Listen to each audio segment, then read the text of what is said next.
Jean-Pierre habitait une maison toute lumineuse. Une étoile, oui, une vraie étoile. Et il vivait là avec beaucoup d'autres enfants. Et leur jeu principal se faisait sur les nuages.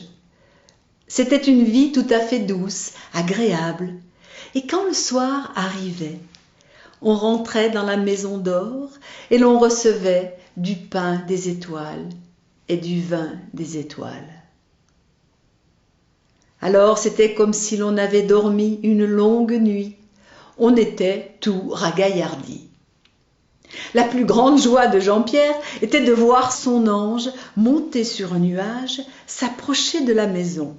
Il l'avait aperçu depuis longtemps déjà, mais de loin, et il s'était dit « Je sens dans le regard de cet ange qu'il m'aime beaucoup, et je suis sûre qu'il est mon ange. » C'est ainsi qu'ils s'étaient connus, et maintenant ils se reconnaissaient. De temps en temps, le maître de la maison appelait l'un des enfants à l'intérieur, près de son trône, et lui disait « Tu vois, j'aimerais t'envoyer vers la terre. » Et le tour de Jean-Pierre arriva. Il se trouva devant le maître de maison, et celui-ci lui dit « Jean-Pierre, il y a longtemps que tu es ici dans la maison d'or. Eh bien maintenant, je voudrais que tu descendes vers la terre. » « Oh, dit Jean-Pierre, non, je suis bien ici. Je m'amuse avec mon ange. Je veux toujours rester ici. » « Oui, avait dit le maître de maison, mais vois-tu, il y a des hommes là en bas sur la terre, et je voudrais que tu ailles leur parler de la maison d'or. Veux-tu faire cela pour moi ? » « D'accord, a dit Jean-Pierre, mais alors j'y vais avec mon ange. » « Oui, il t'accompagnera. » À quelque temps de là, l'ange est venu avec un nuage plus gros que d'habitude, plus solide. Et les voilà partis pour un grand voyage vers la terre. L'ange dit à Jean-Pierre : « Je vais te faire visiter tous les royaumes, tout ce que tu as vu de loin dans les étoiles du ciel. Nous allons maintenant y aller, tous les deux, parce qu'ils ont des cadeaux à te donner. » Ainsi, le nuage s'approcha d'un premier royaume fait d'air et de transparence bleutée. En arrivant dans ce royaume, Jean-Pierre s'avança légèrement poussé par le vent vers un grand trône tout bleu où le roi Saturne était assis, enveloppé de son grand manteau bleu, parsemé d'étoiles. Quand Saturne vit Jean-Pierre, il lui fit signe, les bras ouverts, de s'approcher de lui. « Jean-Pierre, tu as vécu jusqu'à maintenant dans les étoiles et tu vas vers la terre. Je voudrais te donner quelque chose pour que tu n'oublies jamais que tu es un être des étoiles, un être de lumière. » Alors, il prit un pan de son manteau, en coupa une partie et fit un manteau qu'il posa sur les épaules de Jean-Pierre. Puis, il dit encore : « Je te donne ce sceptre d'or. Il est la mesure juste de toute chose et le signe de la droiture. Tu en auras besoin sur terre. » Le roi Saturne ayant donné son cadeau, l'ange fit signe à Jean-Pierre de revenir vers lui. Et ils quittèrent le royaume de l'air bleu pour descendre dans un autre pays. Ils arrivèrent bientôt dans un espace qui semblait être couvert de petites fleurs jaunes, orangées, comme des soucis. L'ange souffla à Jean-Pierre. Nous arrivons chez un grand sage, le sage Jupiter. Il a beaucoup à t'apprendre. Fais bien attention à tout ce qu'il te dira. Le sage Jupiter portait sur sa tête une magnifique couronne à 12 pointes. Ce sage avait une longue barbe blanche et semblait très réfléchi. Il accueillit Jean-Pierre avec joie et lui dit : « Fils des étoiles, tu vas devenir fils d'homme. Je vais te donner un peu de ma sagesse avant ta descente sur la terre, afin que tu n'agisses pas sans raison, là en bas. » Alors, il prit une petite couronne en or et la déposa sur la tête de Jean-Pierre. Quand tu seras en difficulté ou que tu auras des soucis, tu regarderas vers mon royaume et je te donnerai la sagesse nécessaire. Elle brillera sur ta tête comme une couronne et ainsi tu sauras toujours ce qu'il faut faire. Ayant remercié ce grand sage, Jean-Pierre continua avec son ange vers d'autres planètes. C'est ainsi qu'ils arrivèrent dans un pays tout rouge, où pour la première fois le sol était un support un peu ferme, comme sur un continent qui serait fait de terre rouge. L'ange dit à Jean-Pierre : « Tiens-toi bien maintenant, nous sommes chez le chevalier Mars. » Le chevalier, vêtu de rouge, s'avança lui-même vers Jean-Pierre, martelant le sol de ses pieds. Il portait une épée à la ceinture et une armure. Il était très impressionnant, il faisait presque peur. Et il dit à Jean-Pierre : « Il paraît que tu veux descendre sur la terre ? Crois-tu que tu puisses ainsi, léger comme tu es, y atterrir ? Il te faudra avoir plus de courage. Il te faudrait maîtriser la force guerrière que je possède pour pouvoir faire quelque chose dans ce monde-là. Tu es tout fluet, tout léger. Je te donnerai de mon courage et de ma force, et il coulera dans ton sang. » Mars lui mit la main dans le dos, et une grande force emplit tout le corps de Jean-Pierre. « Tiens, je te donne non seulement l'épée de fer en ton sang, mais prends aussi cette épée dans ta main. Elle te permettra de te battre contre tous les ennemis du bien, ceux qui en veulent à ta vie. » Puis, l'ange conduisit Jean-Pierre vers un autre royaume que l'on ne pouvait même pas atteindre. Il fallait le regarder de loin, de très très loin, parce que lorsqu'on s'en approchait, on sentait une telle chaleur et une telle lumière qu'il était impossible d'aller plus avant. « C'est le royaume du prince du soleil, » dit l'ange. « Attends, sûrement qu'il enverra l'un de ses messagers vers toi. » Et de fait, on vit apparaître un ange tout d'or vêtu. Il tenait à la main un bijou, une broche qui rayonnait comme un soleil.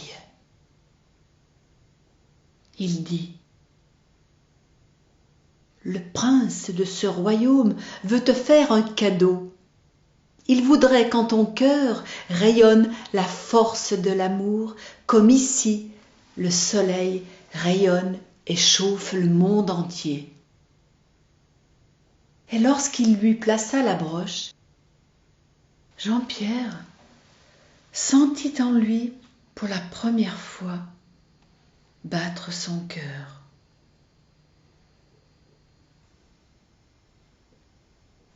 Alors, ils descendirent ensuite vers un royaume qui intrigua beaucoup Jean-Pierre, parce que cette fois, on ne devait rencontrer ni un roi, ni un sage, ni un guerrier, ni un prince, mais une reine. La reine Vénus était assise sur son trône et toute heureuse de voir arriver son petit prince Jean-Pierre, elle lui dit : « Je vois que tu es passé chez le prince du soleil et il a fait battre ton cœur. Eh bien moi, je vais t'apprendre un autre secret et faire en sorte que les forces d'amour et du cœur viennent jusque dans tes mains et qu'avec tes mains, tu puisses répandre la bonté autour de toi. »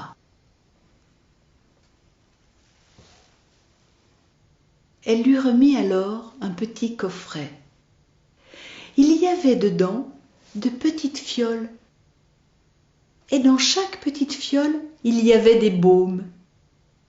Et Vénus dit à Jean-Pierre : « Tu vois, il y a des baumes que tu pourras donner à ceux qui sont tristes ou malheureux. Il y en a d'autres que tu pourras donner à ceux qui sont pauvres. Il y a aussi des baumes pour les orgueilleux, et ici des baumes pour les paresseux, pour tous ceux qui n'ont pas de courage et qui ont peur. Et enfin, il y a des baumes pour chaque maladie. » Ce cadeau, Jean-Pierre le serra sous son bras. Il avait maintenant déjà le manteau de Saturne et le sceptre à la main. Il avait la couronne de Jupiter, l'épée de Mars, la broche du soleil et maintenant ce trésor de Vénus. L'ange lui dit : « Nous allons voir maintenant si nous avons la chance de trouver Mercure dans son pays. C'est bien difficile, il est toujours en voyage. C'est le messager du ciel. » De fait, en arrivant sur la planète tout de jaune habillés, ils ne trouvèrent personne. On cria aux quatre coins : « Mercure ! Mercure ! Mais où es-tu ? Mercure !» Mais aucun écho ne se fit entendre. Et il fallut attendre que ce messager veuille bien passer chez lui pour voir s'il avait de la visite. « Ah, te voilà, petit bonhomme, je t'attendais depuis longtemps. Tu es bien en retard, tu n'es pas très pressé, ma foi. Eh bien, écoute, je vais te donner ce que j'ai de meilleur. Regarde, j'ai des ailes dans le dos, sur les mains et sur les pieds. Je file à toute allure, je parcours le monde entier. Je porte les messages qu'on veut bien me confier. Eh bien, toi aussi, tu pourras faire comme moi. » Dit l'ange, il n'a guère d'ailes pour aller aussi vite que toi. Il sera bien en peine une fois qu'il sera sur la terre. Non, dit Mercure, car je lui donnerai la parole, et la parole s'envolera aussi vite que moi. Je lui mettrai des pensées qui courront du ciel jusqu'aux enfers, de la droite vers la gauche, sur terre et sur mer. Il pourra voyager en pensée aussi vite que moi. Mercure voulait donner quelque chose à Jean-Pierre, mais il n'avait rien prévu. Pourtant, il désirait lui faire un cadeau tout à fait juste. Tu sais, finalement, le plus important, ce n'est pas tant de courir ici ou là, Mais c'est que tes pensées ne te fassent pas perdre l'équilibre et la juste mesure. Et voilà, c'est pourquoi il lui donna une petite balance qu'il pouvait placer en équilibre sur son sceptre. Si tu arrives à garder ainsi l'équilibre, tu seras fidèle à ce que j'ai pu te donner, moi, le messager Mercure.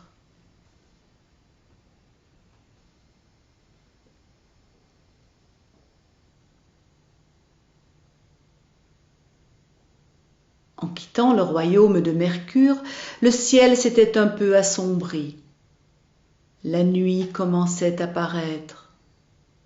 Mais l'ange pensait qu'ils avaient encore le temps de descendre jusque chez Madame la Lune. En arrivant au travers des brumes et des brouillards de son royaume, ils la virent. Elle était là, assise sur son trône, et semblait bien savoir que Jean-Pierre arrivait.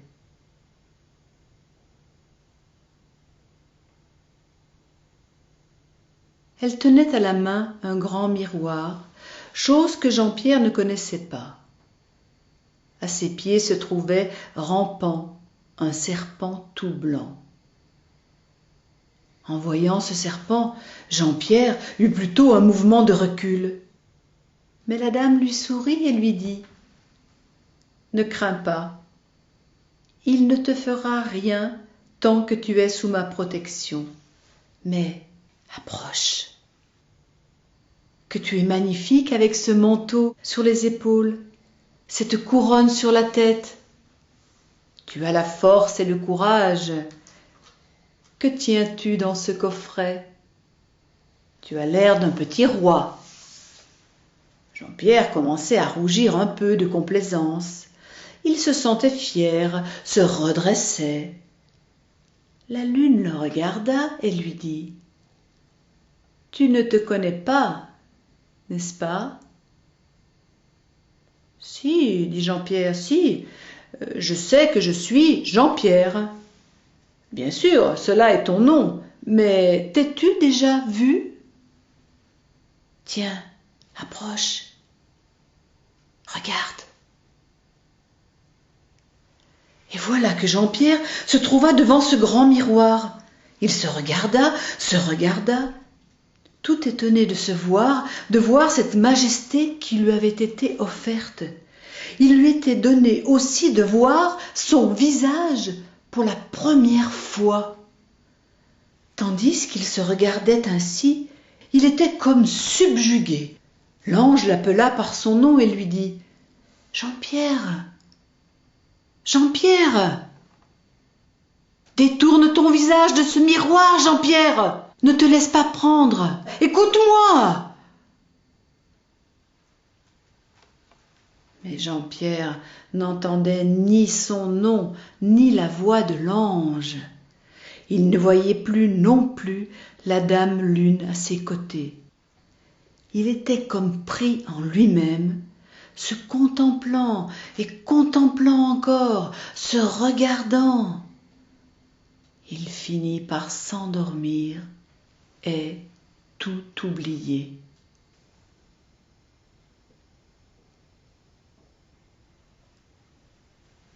L'ange se cacha le visage dans les mains.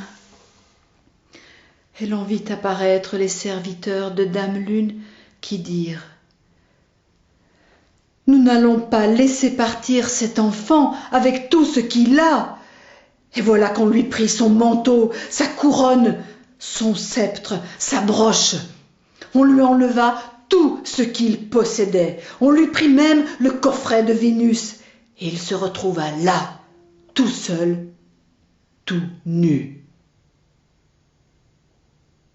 Quand il se réveilla, tout avait disparu.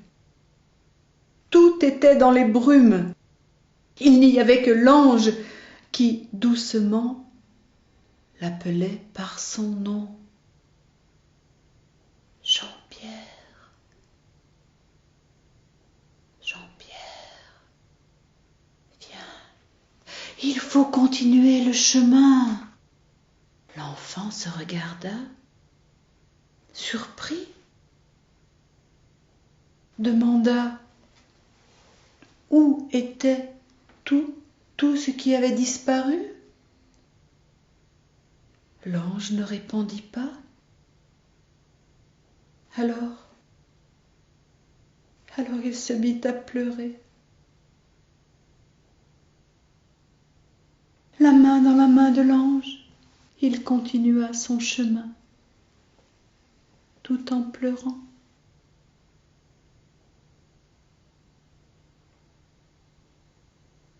C'est alors qu'on vit apparaître au loin une femme. Elle avait 12 étoiles au-dessus de sa tête. Elle était vêtue d'un grand manteau bleu. Une force comme le soleil brillait autour de sa ceinture, et en dessous d'elle se trouvait le serpent blanc et la lune. En voyant cette femme, l'enfant la regarda longtemps, très longtemps.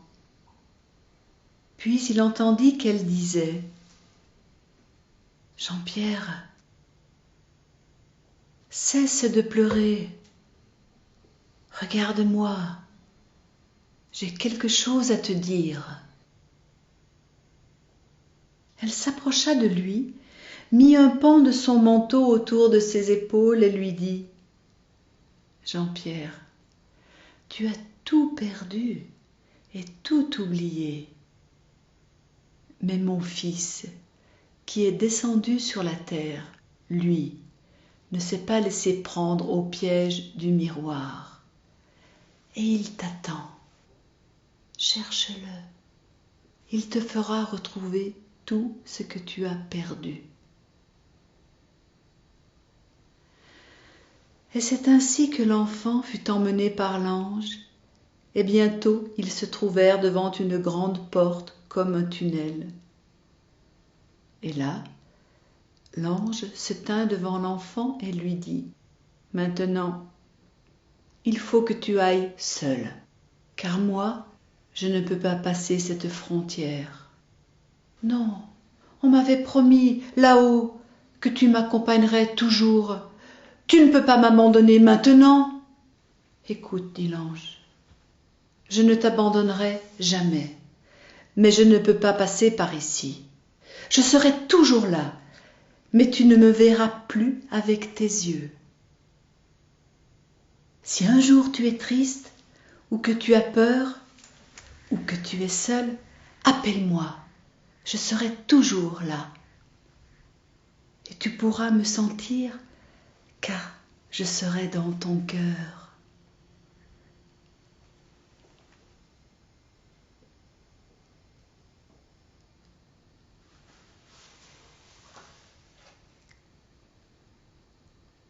C'est ainsi que l'enfant fit ses premiers pas sur la terre.